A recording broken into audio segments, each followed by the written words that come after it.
মিলেমিশে একটা সম্প্রীতির বাংলাদেশ, আমরা মিলেমিশে এখানে সৎ প্রতিবেশী ভাই হিসাবে থাকবো, ভাই বোন হিসাবে থাকবো, এমন একটি বাংলাদেশ চাই। আমি বিভিন্ন ধর্মের ভাইদেরকে বুক খুলে আহ্বান জানাবো, মেহেরবানি করে আপনাদের খোলা চোখ দিয়ে, খোলা বিবেক দিয়ে বাংলাদেশ জামাতে ইসলামীকে আপনারা পর্যালোচনা করুন, বিচার করুন।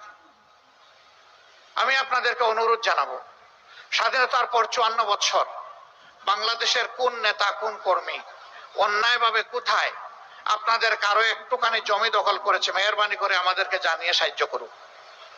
কার ইজ্জতের উপরে হাত দিয়েছে, মেহেরবানি করে আমাদেরকে জানতে দিন। কার জীবনের উপরে হাত দিয়েছে, আমাদেরকে জানতে দিন।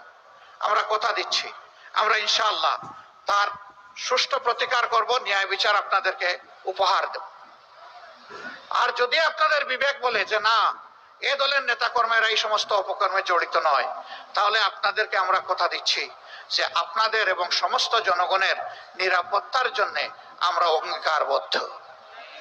আমরা ক্ষমতায় যাই অথবা না যাই, ক্ষমতায় থাকি অথবা না থাকি, এটি আমাদের মানবিক দায়িত্ব, এটা আমরা পালন করব ইনশাআল্লাহ। যার প্রমাণ আমরা দেওয়ার চেষ্টা করছি।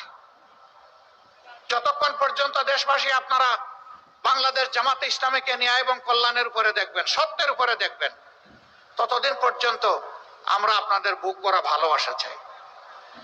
আমরা আপনাদের সৎ পরামর্শ চাই, চলার পথে সহযোগিতা চাই, দেশ গড়ার কাজে আপনাদেরকে সাথে চাই, পাশে চাই।